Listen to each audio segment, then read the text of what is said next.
Hello, I'm Cara, and anybody who knows me knows that I love fall.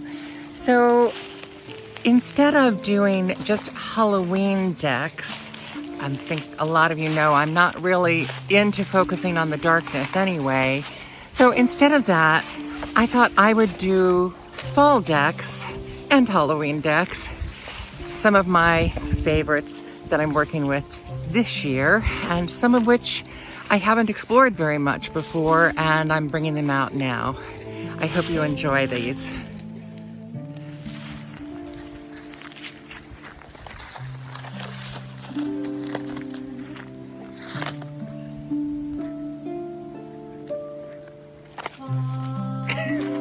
Goofy.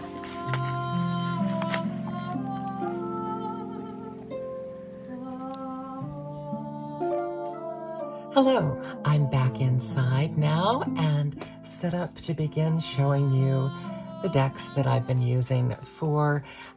The hashtag is spooky decks because I'm trying to tie it in with some stuff that other people have done and people that I watch, and I like their channels, and so I just wanted to connect with them.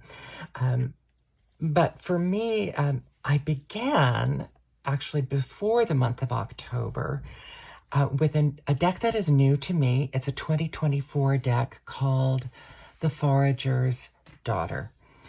And this is called, I think, the Afterlight Special deck, where it's the book and the cards. The cards do not have a little white book. I got this from the artist Jessica Lee Howard on Etsy. As you see, the book is gilded. Just incredibly beautifully produced all the way through. A really wonderful book. You can see here, she breaks each card down into dissection, compass, reflection, position, and sign. Sign talks about the signs and symbols within each card.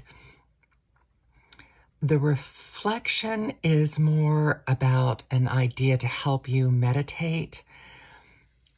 The dissection is a little bit of history sometimes a little story. And the compass talks more deeply about what is represented in the cards. And so I will flip through just a few of these. Just a beautifully produced book. And her knowledge of the tarot really shines through in these wonderful artworks, many of which are available as poster prints as well. As I said, she is the artist. It's a flora and fauna deck. So we have the cicadas and these beautiful vines. It's sort of a combination of nature drawings and an Art Nouveau. Wonderful, nice hard box. The beautiful backs of the cards. The cards also are gilded. And this isn't a deck preview, so I won't be showing you all of them, but you're just going to see it's this wonderful mix of nature elements, hence foraging, information about the plants that are in there, and then the animals. There are some crystals thrown in on some of these. Really beautiful artwork in this kind of Art Nouveau border. Very faithful to Rider-Waite Smith. I don't know if you could read this on its own, just knowing that it's Rider-Waite Smith, because the images are so far removed from the normal imagery, but you do have symbols that tell you. So I'm very glad I have the book. Also, the book, as I said, is beautifully written. These images are exquisite.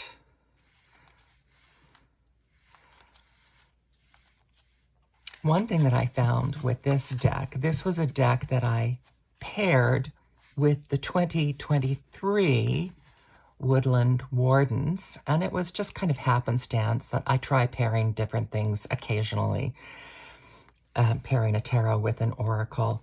And these two, I have paired this with other decks, and it's been okay. But these two, the communication between these decks was phenomenal and really gave me intuitive hits. And on its own, I think this is a very intuitive, inspiring deck. But the two of them together just gave me these intuitive hits that were so strong.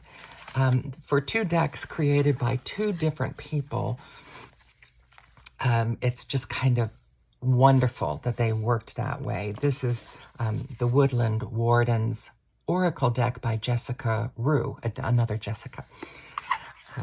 And I said this is a 2023 deck. So if you're looking for a pairing, I don't know that I've ever experienced communication between two decks the way I have with these two.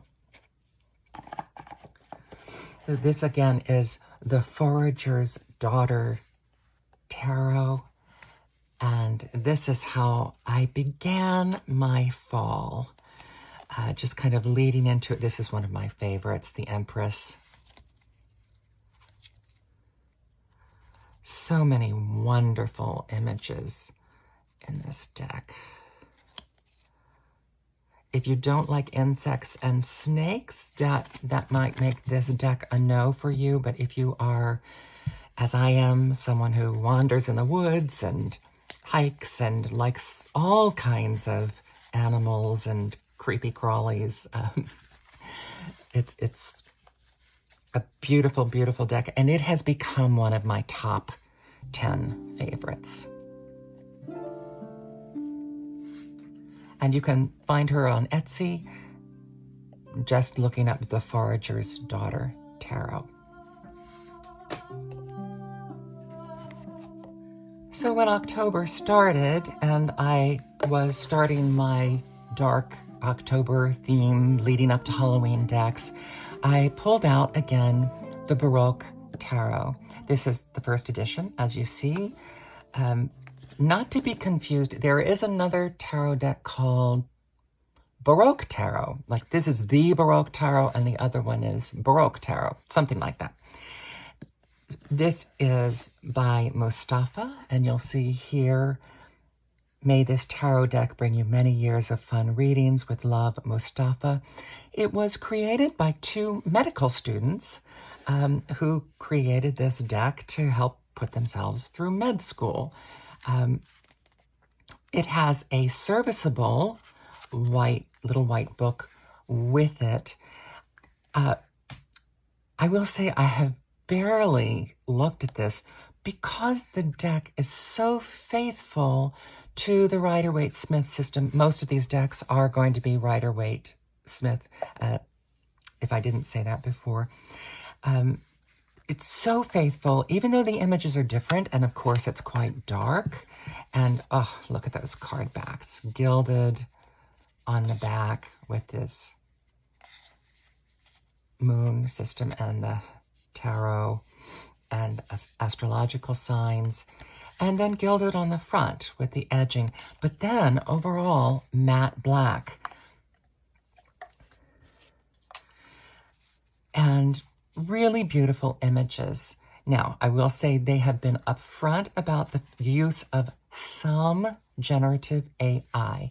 They actually were really specific, and when someone asked and they said 4 of the cards were created with generative AI. Other of the cards may have had some AI elements in them, but they are for the most part a form of collage with pictures and paintings, and then a lot of computer massaging. A really beautiful, beautiful 5 of Cups. Some of these are reversed because I have been reading with this. 10 of Coins, 10 of Swords. I have mentioned before, I do have trouble. One of my pet peeves is very young women paired with old men. And there you just happen to get there's the King of Cups and the Queen of Coins. The queens do seem to be at least a tiny bit older. They're not, you will see as I flip through, it's obviously a deck created by two guys. So there are lots of nubile, beautiful young women in it. But overall, that's my pet peeve. That's my pet peeve of somebody who's in the industry of acting and casting and directing, and I notice these things. So this beautiful matte black borders with the gilding. This is one of the few decks that I have that whenever I pull it out, people just gasp and say, "Oh my goodness, that is so gorgeous." Now, me with my costume history, I'm like, this dress is the wrong period. This makes this my least favorite card in this deck, just because that's not a Baroque period dress. But then the coins especially are some of my favorite representations. Beautiful. The Empress. There are two additional cards in this deck. The Maestro is one of them. They're a nice addition. This is one of my favorite cards in general, and then this is one of my very favorite representations of it, the Seven of Coins.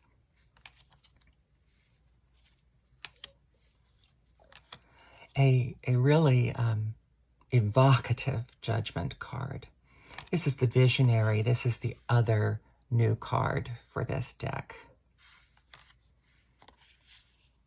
Death, Temperance, combining a lot of the classical images. So as I think you can see, if you're an Rider-Waite-Smith reader, any deck that includes musical instruments, because I'm a musician, this image for me is everything. And I was going to say, if you're familiar with Rider-Waite-Smith, very, very easy to read. Now, they do also give you, within the little white book, they give you a link to a PDF of a larger book that you can download in PDF form. I have only recently done that just to get a look at it, and it gives you a lot of information about their thought process in choosing the images and how the images go together with their ideas of creating the deck. This to me is one of the images that just screams AI. And normally I'm not crazy about AI. And that's a reason that even with only 4 cards using generative AI, it probably won't be one of my favorites. But it is a lovely deck. And easy to read with, because it is so very faithful to the traditional thought process and images of the Rider-Waite-Smith, even though visually it's so different. So that led me into the darkness of fall and leading up to Halloween. The Baroque Tarot. They have a new deck out now that features classical nudes too. So if you look up the Baroque Tarot, you can find their website. It is thebaroquetarot.com. Couldn't be easier than that. And it has a very similar look, not quite as dark as this one. I just think this is everything that it was intended to be. A complete package. My intention for this video, by the way, is 5 decks. So this is the 3rd deck, the Intuitive Night Goddess Tarot, created by Lindsay Silverman and Eye of Astro. Connect to intuition, delve into nature, cross the hidden veil, embrace the universe, Unfold Your Myth. And it's put out by La Panthera Studios, I believe. This has a little black book. It is truly a little black book. It's a little hard on my eyes. I've worn glasses since I was 7, so my eyes have never been great. And now I'm officially senior, so it's a little hard on the eyes, but it's still a good book. And this is a book you will need to read, and I will explain that to you as I go through them. Wanted to first show you the inside of the box with the hands, if you hadn't seen that before. Nice sturdy box.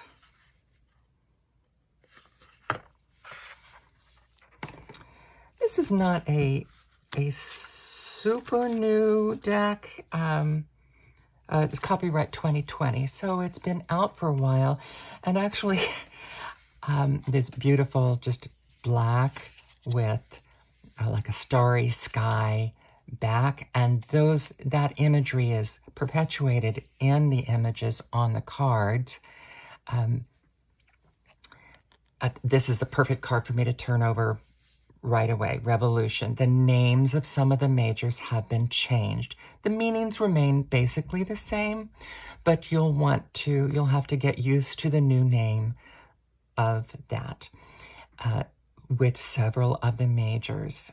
And then the court cards are Nymph, Warrior, Queen, and Spirit. It is a predominantly female deck. It's very diverse culturally and racially, and I love all of that. I will say, I thought I saw this deck. I liked the artwork because I'm really very fond of collage decks.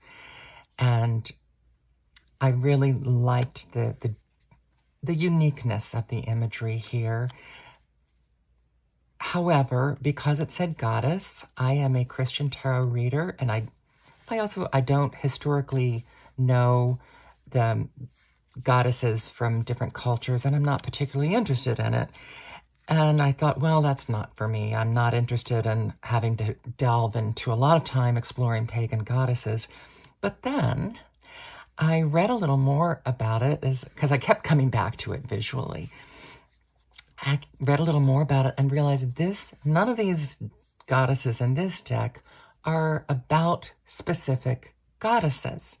This deck is about the goddess within each woman and becoming the fulfilled goddess that you are. Now, I do think that gets overused a lot too, but still, you see here how they incorporate these older images from a lot of different cultures and then incorporate the traditional Rider-Waite-Smith imagery. Just beautifully done. And once I found out that it wasn't about pagan goddesses and it's just about celebrating womanhood, I'm totally on board with that. And that was my last hurdle with getting this deck because I was already interested in it. You'll see the swords. The swords and the wands can be a little confusing. Here's a sword and they're the wands because they tend to be these blazes of light. So it says swords, so you know, and it shows the handles on the swords.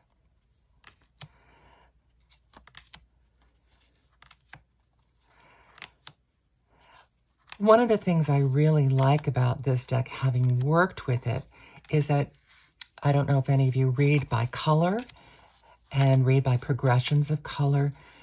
Here's another example of a changed title. Instead of the Hierophant, we have the Mystic. An unusual and evocative representation of the Three of Swords. So this is a great deck for reading by color. Let me just pull out a couple. Let me see how I would... because the variety of the images...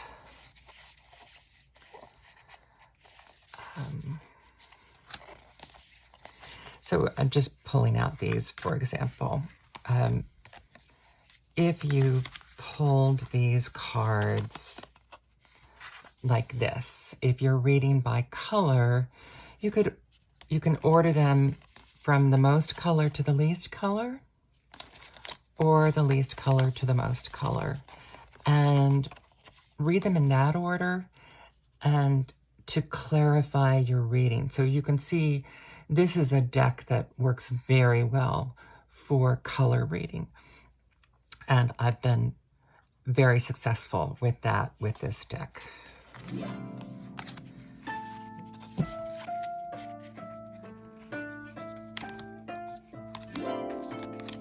So lovely card weight, really nice mid-weight card weight, easy to riffle shuffle, but definitely very sturdy. I forgot to say the Baroque Tarot almost feels as if it's plastic cards, and I haven't looked into that. It might actually be on a plastic card base, that the matte black Baroque Tarot deck that I just showed. These have sort of a plastic coating feel. It's very smooth, but as you can see, it's not particularly shiny. It's a matte finish.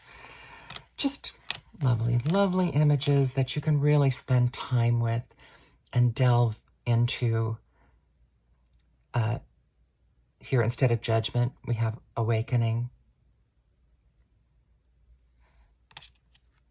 Oh, and that's the other thing I wanted to say about this deck is, with those name changes, a lot of times I would just say, oh, that's a positivity deck. That's going to read really soft. It's going to be exceptionally kind. Not true with this deck. This is quite a tough deck, as you might expect a goddess to be.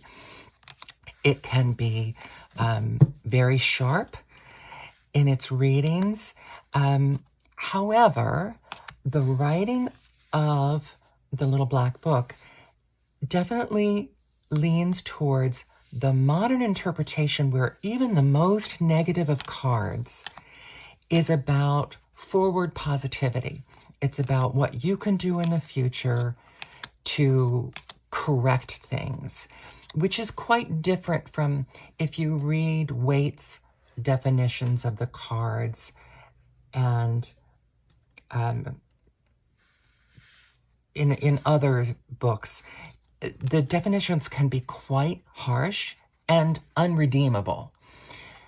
And that's something that has changed in readings, is that now it's much more common, so even the most harsh cards will be read as something here. Instead of the world, it's the universe. Will be read as something that you can work on and something that you can improve. And what I find interesting is that actually is the way this book is written. A lot of times the books will be a little more lay it out the way it is, and then it's up to the reader to make it more forwardly positive. But this book in itself has the forward positivity written into it, and for that reason, I think it's really important that you read the book. So it's a really nice blend of that strength and toughness that a warrior goddess has to have, but also the positivity and nurturing that you would expect a goddess to have. The Intuitive Night Goddess Tarot, my third, and I'm not the only person that's pulled this out for Halloween. This is my third deck for my fall and Halloween decks. Oh, and I wanted to say, I paired this deck with Secrets of the Mystic Grove Oracle. I have found, I like this deck on its own, actually. I adore the artwork. This is by Arwen Lynch with artwork by Mary Elaine Thomas. I adore this fanciful, colorful artwork. And this is the Secrets of the Mystic Grove Oracle. It's a really great one to pull one card from because of the way that it's written and presented. It is great for a one card a day meditative deck. But here, just these fanciful Mostly young girl. I think the target audience is tweens, tweens and teens. Again, it is somewhat diverse. It's not tremendously. I don't think there are a lot of brown faces in this deck. It's a nature and flora deck. I mean, if you know a redhead, this is the deck for her, because the majority of the girls in this are redheads. But I find it hard to pair this deck with a lot of tarot decks because of the brightness and the color and the vividness of the drawings. I usually find if I lay them out side by side, this deck upstages most tarot decks. It did work okay with the Intuitive Night Goddess, because that has so much black and bright colors that they worked well together. I think as well as this is going to work with anything. This is a deck I primarily use on its own, and I don't think any tarot deck really requires an additional oracle deck. It's just something I like to try occasionally. My fourth dark deck is, at least in color, the darkest of the bunch, and it is the Black Tarot. It was intentionally created to be black. This is another one that I think actually might have plastic cards. They are mid-weight, edged in black, but I don't think it's edged, because I think they are just black cards. AI warning. I have not seen any definitive statement that these were created with AI, but if you know anything about AI, generative AI artwork, this certainly looks just like it. As you can see, the depth, again, of matte black. Very surreal images here. And personally, I am a working artist. I have friends that are working artists, and for that reason, I usually will not buy AI decks if I know that they are. I got this deck before I was really aware of the use of AI, and especially generative AI, in creating cards. I will say, since I got this for its darkness and its creep factor, generative AI is very good in creating creepy, surreal, kind of nightmarish imagery. And that is what this deck has, and that's what I got this deck for. It will never be one of my favorite decks. I mean, this is definitely a deck for the darkness. And in addition, as I've been working with these cards, I've had friends say that the guidebook is very harsh. And I would agree. It fits with the blackness of this deck. It is based, I was talking about how Waite's definitions can be harsh. Well, this takes Waite's harsh definitions and to a new level. It's the book is based on Waite's interpretations, modified, expanded, and edited by Philip Young, PhD. And so it's just kind of your normal white book with meaning, symbolism, upright, reversed.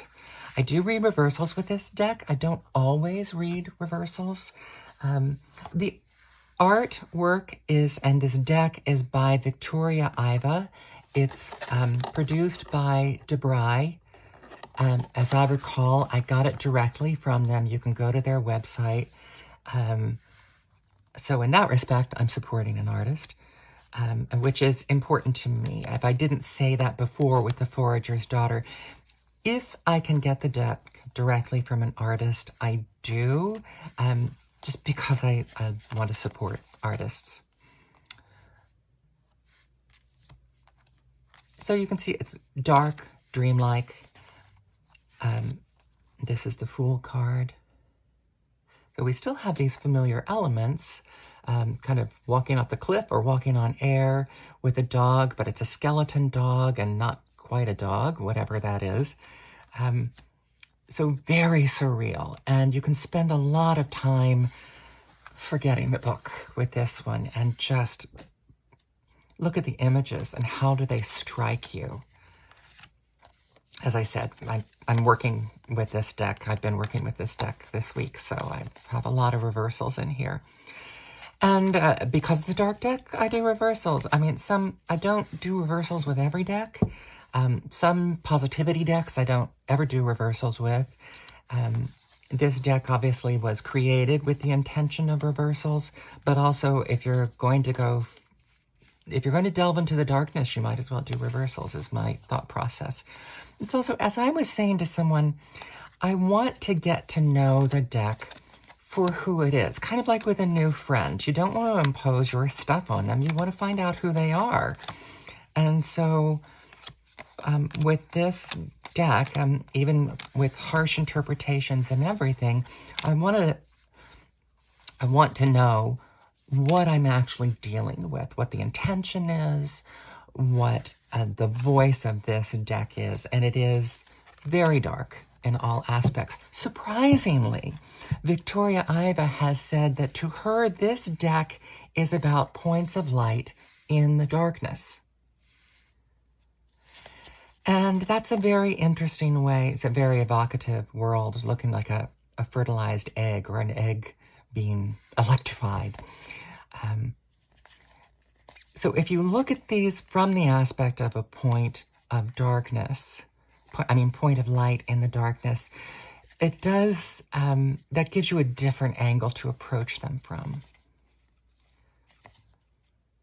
But we definitely are in the darkness with these cards. I have paired these this week with another deck that I have, another oracle deck that I have had difficulty pairing, which is the Amor and Psyche Oracle. I've done fashion illustration at certain points of my life, and these drawings are by Georges Barbier, known for his fashion illustrations, but these are definitely his erotic drawings.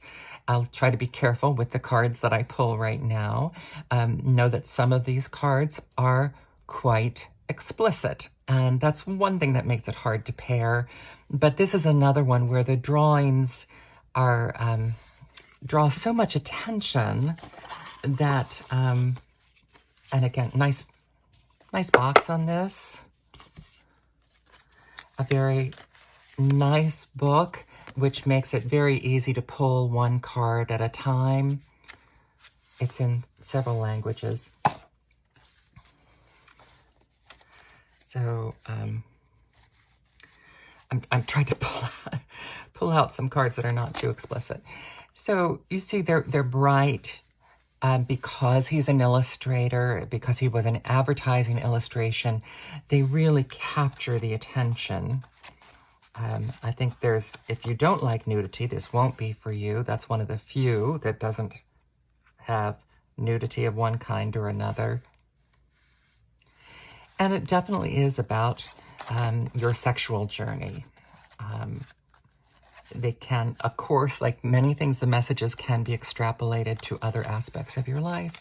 But so it would be hard for me to use in a reading with a client unless I know that client is cool with this kind of stuff. This was one I really just got more for me because I've always been a fan of Barbier's artwork. So those are the two that I paired together. And ironically, because this is so dark and the depth of this is so dark, it kind of visually balances this, even though they're so different, because this is so black and white and this is so colorful. It's, again, one of the few things that I could pair with this easily. And again, I would usually just use this by itself. The Amor and Psyche Oracle by Rachel Paul with illustrations by Georges Barbier. And the Black Tarot by Victoria Iva and book by Philip Young, PhD.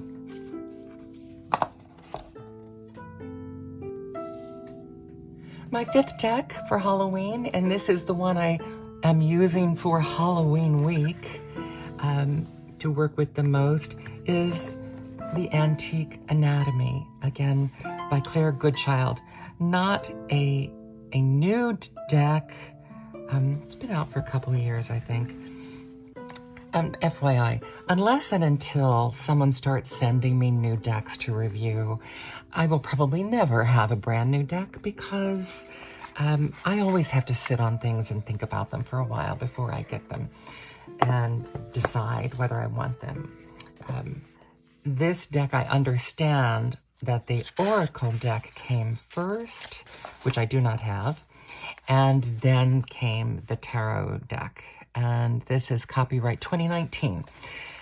You will also probably have heard that the first version of this had a very lightweight cardstock that people really didn't like. Makes me think that I must have the second. Pardon me.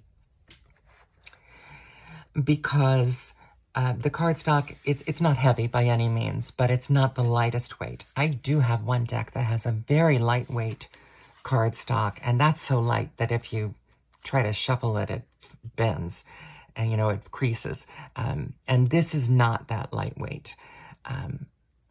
So here you have about a half a page on each. You will see, and I'll show you in the cards, it is rather pippish, except everything has a flower associated with it. I actually got this deck because I wanted something that would work for Halloween and for Dia de los Muertos, but I didn't want it to be something that was so specifically Dia de los Muertos. I hope I'm saying that correctly. I wanted something that would just work for that. Here we have the rods, and you'll notice that the rods are not the same in every one of the rod cards. They're different. And the swords are not the same. Again, I've worked with this, been working with this, so this is rods. And see, that's rods, and they're different. One of the things, it took me a while to get into working with this because it some of the imagery just felt too much like autopsy imagery, and it took me to this really dark place of murder and dissection of after someone's been horribly murdered, and I had a great difficulty with that. Now see, here we have blades. These kind of look like kitchen knives, but then we have these which are different, and that which is again a different type of blade. Elixirs instead of cups, and you'll have a different kind of elixir. Again, rods, a different kind of rod.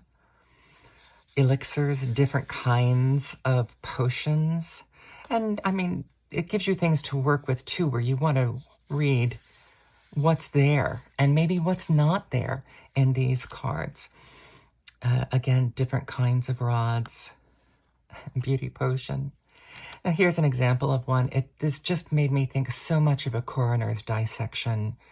I had great difficulty with these until I found the Abundant Life Tarot video where I don't know if she ever completed the series, but she did at least 4 or 5 videos on this deck because she loves it so much. And it gave me kind of a different entree and attitude towards it. It's still kind of gruesome. These are actually, again, this is a collage deck. I do like collage decks. These are actually Victorian era dissection drawings and advertising, and which I'm a history buff, so I like that aspect of it. So a lot to like. And you notice, again, this is a deck you could read with color. You can, you know, from a little bit of color, you know, almost no color, a little bit of color, a lot of color. So, and that is something, color and flowers are the other ways, are the other elements to read in these decks. With the coins, you might want to look at the coins to see what's missing. If there are skulls and hearts and lungs and a pelvis, what's not there? That would be something you'd want to work with in this deck. All right, and so she has the astrological elements in the book, numerology. Numerology plays into especially this because this is a quite pippish deck. It really is pretty close to Tarot de Marseille in that respect, because the Tarot de Marseille has the number of things and then some sort of floral thing going on, and in that respect, it's very much like Tarot de Marseille. Here we have the color associations. These are very important to reading with this deck, as is the language of flowers, which gets me to the oracle that I use with this deck, and is the Botanical Inspirations oracle deck,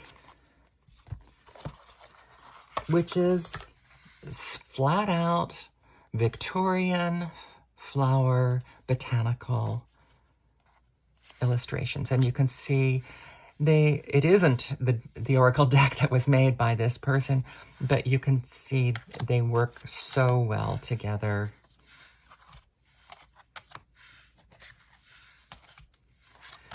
They're just, and I always intended to pair them together so that this would soften the kind of creepy harshness of this deck, that this oracle deck gives you something softer to go along with it. The Botanical Inspirations by Lynn Araujo oracle deck. And did I just... I just mixed them up. And so that's my fifth, the Antique Anatomy deck.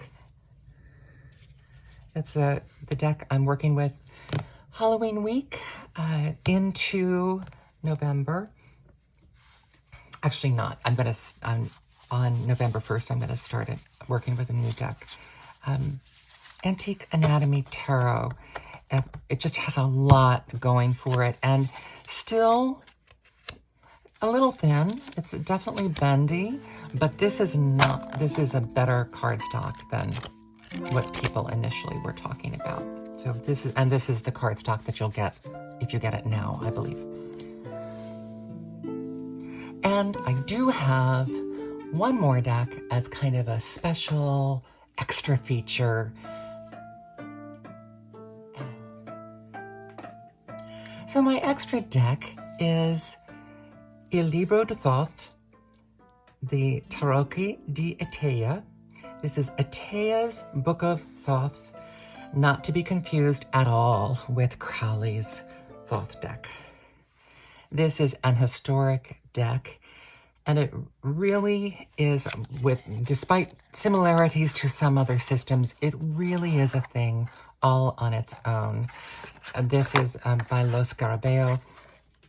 This was one of my first 3 decks, and I set it aside for a long time because I realized in at least in terms of the pips, it's Tarot de Marseille style, and I just didn't get that. I didn't think I would ever read that, and now I do, because I found a wonderful book that I have mentioned in a couple videos, Tarot Life Planner, that really is good for reading both Rider-Waite-Smith and Tarot de Marseille, and it helps you get into the numbers, and that turned me around. And I've always loved the artwork of this deck. As you can see, there's a darkness to it.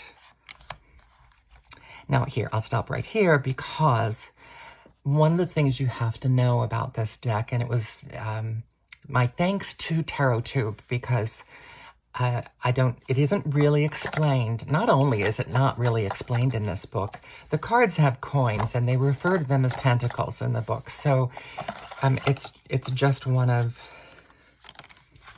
these little white books in 5 languages, and it's fine. And you definitely want to read it, because as with many historical decks, a lot of the meanings are different. I'll get into that later, though. The majors in this deck include the 7 days of creation. So in that respect, even though it's dark, it's a Christian deck. It includes the 7 days of creation. Here is night. So some of the things are traditional cards. Here's the sun. I'll get into them. The other thing it includes are the 7 virtues. And I intend to be working with this along with Robert Place's Les 7 Vertus. It's the French version of one of his more recent decks that I'm just blanking on the name of right now. I have the artwork is exactly the same, but it's just in French, and the packaging is different. It isn't edged, but it is the 7 virtues, and so this has la force. That's one of the virtues, of course, but then it adds prudence. And the numbers of the majors are completely different, along with those changing of some of them. So you really need to know your majors pretty well to be able to figure out, okay, how does this relate to majors in other decks? And then how does it relate to this deck in terms of the virtues? So there's a lot to be studied in this deck, so it wouldn't be for everyone. I do love the artwork.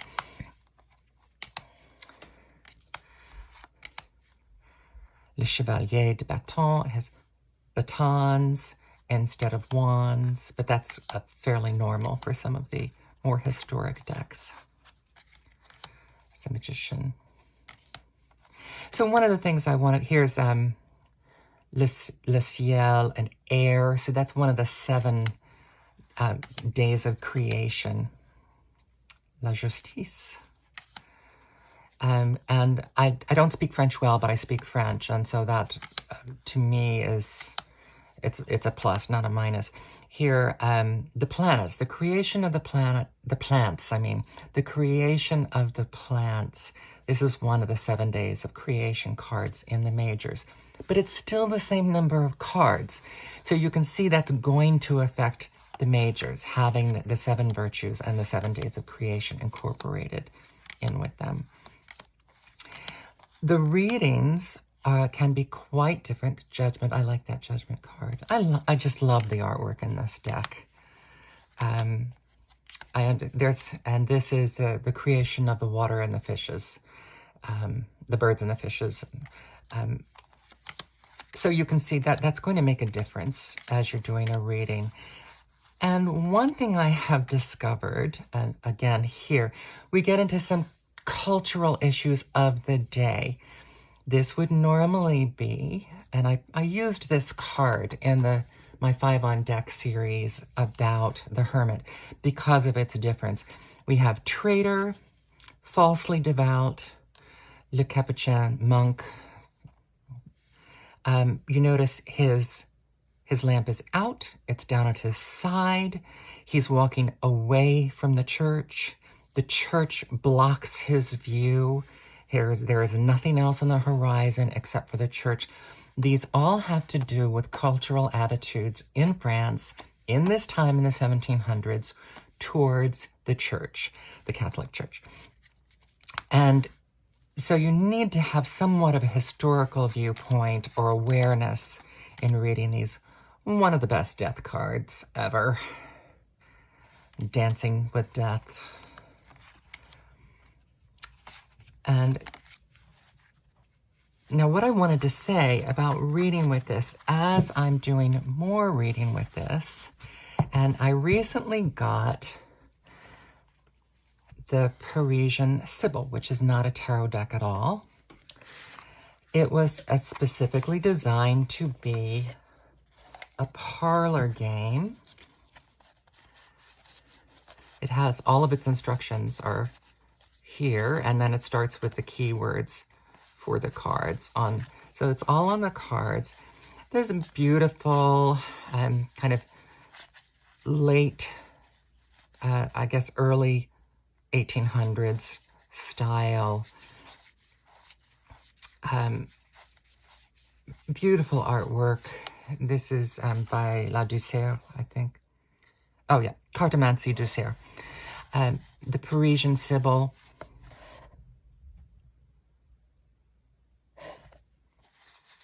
It's a lovely deck. It is not like anything else. It's similar to Lenormand, but while these can influence that, they can be extremely different from what's there. And as I was talking to a friend who's much more knowledgeable about all kinds of cards than I am, and he said, no, Sibyls are just a thing on their own.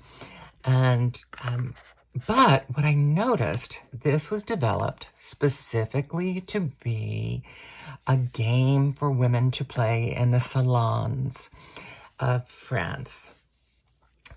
Now, if you know a little bit about the history of Etteilla, my understanding is he was the first person to include the reading of reversals in the booklet of the cards. But the other thing is he was the first to specifically sell it to be a ladies' card game for, I don't think they called them the salons in his day, but for that purpose, to be a ladies' card game. And I do see similarities in tone in reading these, even though this is definitely tarot and this is a Sibyl deck. The tone of the reading is very similar, and to me, it's because of that idea of creation, of that it was intended to be something that a group of ladies who don't have TV or radio and a lot of whom wouldn't have been able to read, because in both of these time periods, most women were not taught to read, even in the upper class.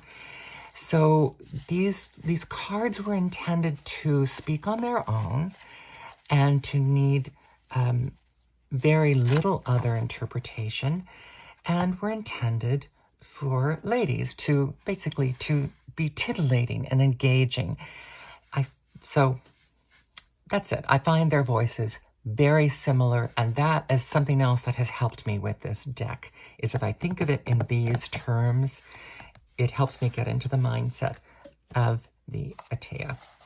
So, Il Libro de Thoth by Etteilla, the Book of Thoth by Etteilla, and his were called that simply because he was one of the first people to really try to sell the tarot as being ancient Egyptian Book of Thoth. So that was part of his gig.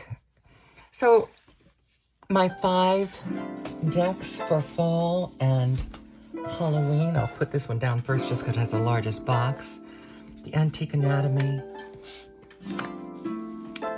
El Libro de Thoth, the Black Tarot, and by the way, I don't think you could tell from when I was talking about it, I'm finding I really dislike this deck, and I may not be keeping that much longer.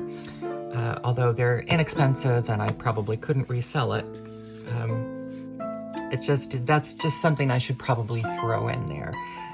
As I said, I'm not much for darkness and the harshness of it, and it's just, I think I'm finding out it's not my cup of tea. The Baroque Tarot, the Intuitive Night Goddess Tarot, exquisitely beautiful, really loving the concepts of this and the power of it.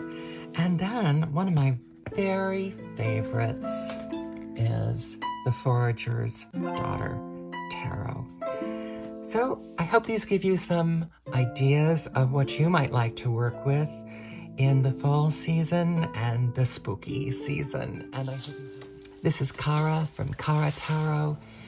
I hope you have a beautiful Halloween.